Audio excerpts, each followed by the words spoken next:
What's going on, everyone? So the Los Angeles Lakers, with the number one pick in the 2025 NBA draft, select Dillon Jones from Weber State University. That is correct. The Los Angeles Lakers have drafted Dillon Jones, but with the G League. He was the G League first round pick, and he's somebody that a lot of you have asked me to talk about. I know a little behind on it. Happened a couple days ago, but we've had a lot of news and guys out and back-to-back games and all that stuff. So I want to dive into it. And I also wanted to talk about Drew Timme first, because he's somebody that actually makes some sense. Even, as soon as this season, if the Lakers end up pulling off a trade at some point. But Dillon Jones is a guy, 6'6", right? He's got a 6'11" wingspan. A guy that not really hyper athletic. He's got about like a 33.5-inch vertical. Not somebody that's going to jump out the building, right? But he is in that mold of a kind of Lou Dort, Josh Hart type of comparison type of player. Guy, play hard, hard-nosed, physical, right? Not afraid of a squabble. Guy that can be in the trenches with you. Guy that'll do the dirty work, make the hustle plays, do all the things that you want in a kind of role rotation type of player. And he's a guy that I think could really potentially make a name for himself at some point. He is currently 23 years old. He will be 24 years old literally tomorrow. Depending on when you're watching this video, October 29th is when he will be 24 years old. So guy, again, kind of in his mid-20s or close to mid-20s. And, but Lakers have had success in finding guys like that. Is he a guy that's ever going to make the main roster? It's really going to come down, in my opinion, to how well he can kind of evolve in the next kind of year or two offensively.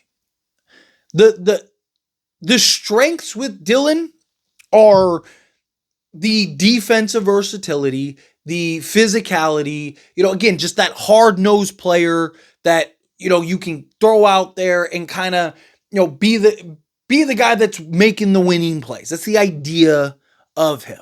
Problem is the Lakers have a lot of just one-dimensional guys, and the last thing they need is another one-dimensional guy. You need guys that can play both sides of the basketball. Now, the problem is that Dillon Jones is a guy that has shown the ability in the G League level to score the basketball, but not shoot the basketball well, which is the problem. So you look in his G League stats, he was 13.3 points, 7 rebounds, 5 assists. Great rebounder. Right? Again, think of the Josh Hart prototype. Right? The guy that can go and fill up the stat sheet for you, do the dirty work, right? Just be that scrapper for you. That's what you'd be looking for from a Dillon Jones. You'd be looking for him to be that kind of guy. Now, he had, coming out of college, kind of like the Dillon Brooks comparisons, right? Both guys kind of 6'6".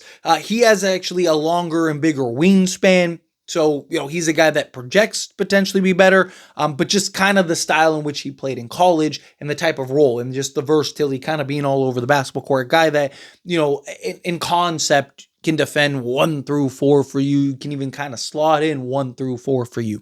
Good rebounder, can be the swing man, right? Just that kind of Swiss Army knife guy that you could see giving you, whether it's a starter or coming off the bench, 10-5-5 or something, or 10-7-5, right? Like, think of like a guard forward version of, like, again, the Josh Hart type guy, right? I was gonna say Jared Vanderbilt, but I think Jared Vanderbilt's more athletic. So the issue is, again, the 3-point shooting and the lack of athleticism with Dillon Jones. He's not a bad or poor athlete. Like, I don't want to make it sound like he's just some, like, he's moving like a slug out there or something, right? He's just like snail pace. No, he can move out there, moves his feet well, right? Can stay in front of guys and defend. But again, he's not a guy that, like you think of like an Adu Thero. It's like, that's a guy that could jump out the gym. Talk about a guy that has 41-inch vertical. He's kind of around league average as far as vertical jumps go. And even his max vert is kind of limited on that. So he's not a guy that, again, you're expecting to to have an insane impact just solely on his athleticism. He's a guy that actually has to work, which is good. You need that effort and energy. But like I said, talking about his stats, 24, 2025 G League stats, 18 games played, right? 13.3 points per game, as I mentioned, in 31 and a half minutes per game. Shot 44% on 11.7 attempts. 3-point range on just under 4 attempts, 3.8 attempts. He shot 27.5% from 3-point range in the G League.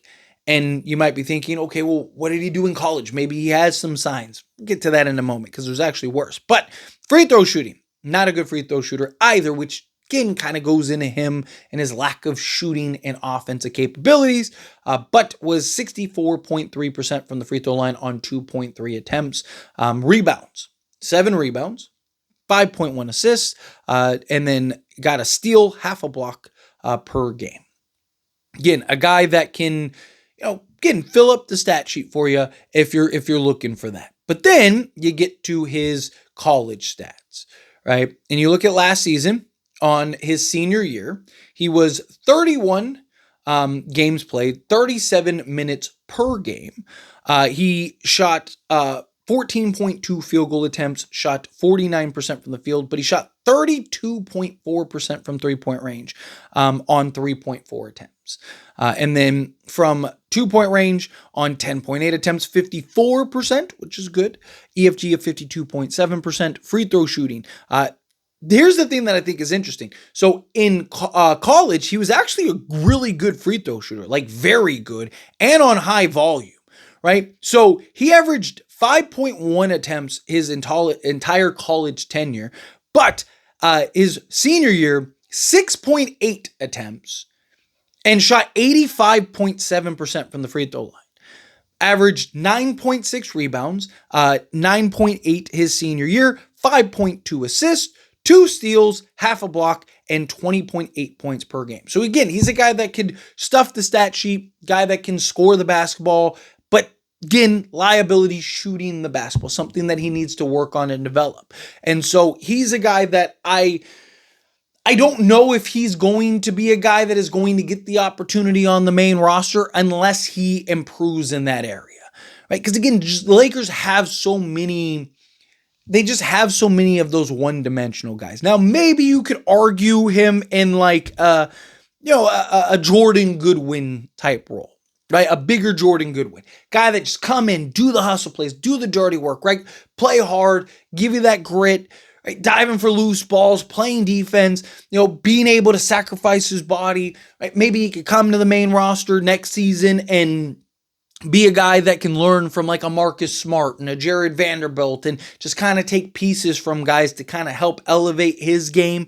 But again, it still kind of boils down to the lack of just offense, right? And the concerns of like, is he a guy that you're going to be able to trust to knock down a shot with some form of consistency, right? Not saying he has to be 40+% from 3-point range and a guy that's out there cooking and doing all this other stuff, but you need him to at least be a guy that can knock down the 3 ball on occasion, a guy that you can trust to at least go out there and give you some form of offense, right? Because you look at guys like Jared Vanderbilt, he's a liability out there offensively. And he's had his struggles, and it's like, how much can you really play him? Now, not everyone has to be a star or a superstar or anything along those lines, right? Sometimes it's okay to just, have a guy that can just be that middleman, that could just be that kind of, 7th, 8th, 9th guy, a guy that could just be that kind of dirty work grunt guy in 15 minutes a game, something like that, right? So again, I don't ever want to put a cap on a young man like a Dillon Jones. I don't ever want to say what he can and cannot because we don't know. He's still very young. There's lots of room for growth and upside and potential. He's a guy that right now, like today, I think could play a role for the Lakers, right? He's a guy that I think right now, today, you could see slot in. He played for OKC 2024-2025 season, 54 games. 10.2 minutes per game, 2.5 field goal attempts per game, but on 38.3%, from three-point range on 25%. Shot 1.2 attempts. Again, these are all small sample sizes, but again, further highlights kind of the concerns. From two-point range, 50% on 1.3 attempts. EFG of 44%. Free throw shooting, he was 60. Would be nice to round up 61% on half an attempt. 2.2 rebounds, 1 assist, half a steal, half a block, and 2.5 points per game. You look at his per 36, which doesn't tell you everything.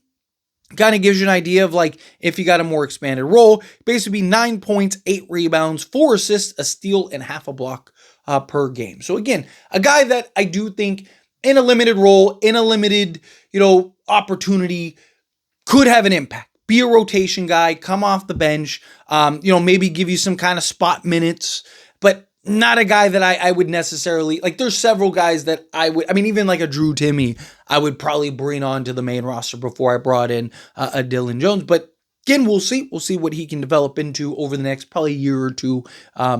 Guy that I like his game. I like the toughness. I like the defensive versatility. But we'll see if he'll be able to take that step into the main roster. But anyway, as always, this is a discussion. Pass question to you. Let me know your thoughts and opinions down in the comments.